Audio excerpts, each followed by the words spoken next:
Chapter 3. Prologue, Conclusion. 3. The dialogue between scholarship and imagination. As we move into the final pages of the prologue, something important begins to emerge. Joseph Campbell is not merely writing an introduction to a book about mythology. He is describing an intellectual transformation that fundamentally changed the way humanity came to understand itself. For centuries, every culture had tended to view its own traditions as the center of history. Its gods, its sacred stories, and its explanations of the world appeared unique. But during the 19th century, that picture began to change. One discovery after another expanded the boundaries of the known world. Heinrich Schliemann excavated Troy and Mycenae, demonstrating that behind the Homeric poems lay historical layers far older than anyone had imagined. In Spain, the cave paintings of Altamira were discovered, revealing that human beings of astonishing antiquity had already developed a sophisticated capacity for symbolic and artistic expression. James George Frazer published The Golden Bough, a work destined to become one of the foundational texts in the comparative study of myth and religion. Meanwhile, in many parts of the world, archaeologists, linguists, and anthropologists continued to broaden the horizon. Remains of previously unknown human ancestors were uncovered. New evidence emerged concerning the immense age of our species. Entire civilizations, forgotten for millennia, rose once again from beneath sand and ruins. And at the same time, researchers began noticing unexpected connections among cultures that had once seemed completely unrelated. Campbell pays particular attention to the work of Leo Frobenius, who proposed the existence of vast cultural currents extending from Africa into Asia and Oceania. Whether all of his conclusions would ultimately prove correct is less important than the shift in perspective he represented. Attention was no longer focused solely on the differences between peoples, but also on the connections that might unite them. Gradually, the center of gravity began to shift. The question was no longer simply what made a particular civilization unique. The question became what it shared with others. And that change had enormous consequences. Campbell observes that for a long time, supernatural themes had been interpreted as evidence of a special revelation granted to particular peoples. Yet when the same motifs began appearing repeatedly in widely different traditions, the situation changed. Stories of death and resurrection, miraculous births, divine mothers, the creation of the world, journeys into the afterlife, heroic figures, all of these themes appeared again and again. The issue was no longer merely whether they were true or false. The issue was understanding why they appeared so frequently.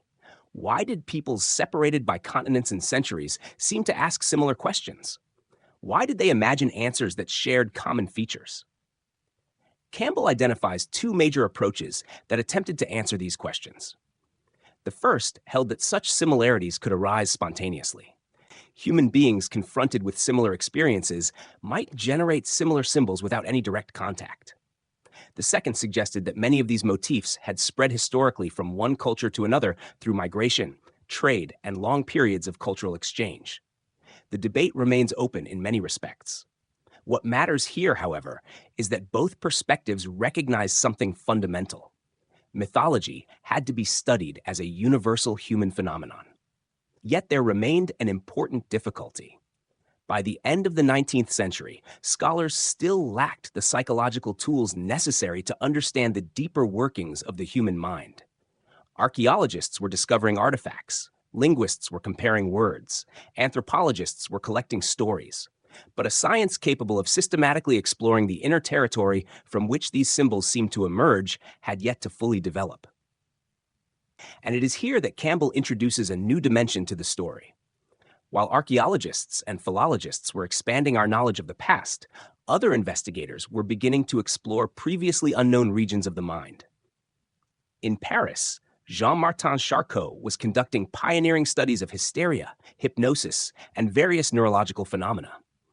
Among those influenced by his work was a young physician named Sigmund Freud. Soon afterward, both Freud and Carl Gustav Jung would develop theories that profoundly influenced modern understandings of symbols, dreams, myths, and imagination. Campbell does not yet explore these ideas in detail. What interests him is the fact that, for the first time, it seemed possible to unite two great fields of inquiry. On one side, the study of cultures. On the other, the study of the psyche. What had once appeared to be a scattered collection of legends could now begin to be interpreted as the expression of deeper human processes. And here Campbell offers a particularly intriguing observation. He notes that many artists, poets, and philosophers had intuited aspects of this reality long before psychology attempted to formulate them scientifically.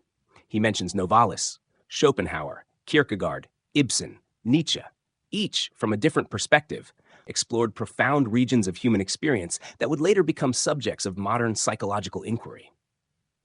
Artistic intuition, Campbell seems to suggest, often advances ahead of theory. Poets frequently perceive first what scientists only later attempt to explain. The same idea appears when he turns to Goethe, to Wagner, to Herman Melville. In their works, Campbell recognizes an extraordinarily deep understanding of symbolic language, as though certain creators had been able to perceive intuitively structures that academic research would not begin to investigate until decades later. At this point, the prologue takes on a more reflective tone. Campbell pauses to consider a question that runs throughout human history. Myths change, gods change, religions change. What one culture regards as sacred may seem strange or even absurd to another. A deity worshipped for centuries may later become a demonized figure. The values associated with one tradition may be completely reversed in another. History is full of such transformations. And yet, beneath these changes, Campbell perceives something that endures. Not a particular doctrine, not a specific religion, but a constant human need. The need to create images capable of connecting ordinary experience with a deeper dimension of meaning. For this reason, he returns to an idea from Thomas Mann that seems to capture the spirit of the entire prologue. Myth is not merely an ancient story. It is a kind of foundation of life itself, a deep structure that reappears again and again in different forms. The stories change, the names change, the symbols change. Yet certain fundamental questions remain. And precisely because they remain, the various mythologies can be seen as partial expressions of a much larger quest. Toward the end of these pages, Campbell introduces one of the most memorable images in all of his work. Particular mythologies, he suggests, may be viewed as masks, different masks, brilliant masks, fascinating masks, but masks nonetheless. Behind them lies a reality broader and deeper than any individual tradition can fully encompass. This is not a denial of differences, nor is it a claim that all religions are identical. What Campbell proposes is something more subtle. Each tradition illuminates certain aspects of human experience while leaving others in shadow. Each offers a unique perspective on universal questions. Each represents a particular way of expressing what human beings have sought to understand since time immemorial. And perhaps that is why the comparative study of mythology is so valuable. Not because it erases differences, but because it allows us to see them within a larger framework. A framework in which different cultures cease to appear as closed worlds and begin to reveal themselves as voices in a much older conversation. A conversation that crosses continents, that crosses civilizations, that spans millennia, and that continues to this day. With these reflections, the prologue of The Masks of God comes to an end. Campbell has carefully prepared the ground. He has shown us the breadth of the problem, the historical depth of myth, and the extraordinary convergence of disciplines that made possible a new understanding of humanity's religious and symbolic experience. Now, with the fundamental questions established, the journey truly begins. In the next episode, we will leave the introductory terrain behind and enter the main body of the work.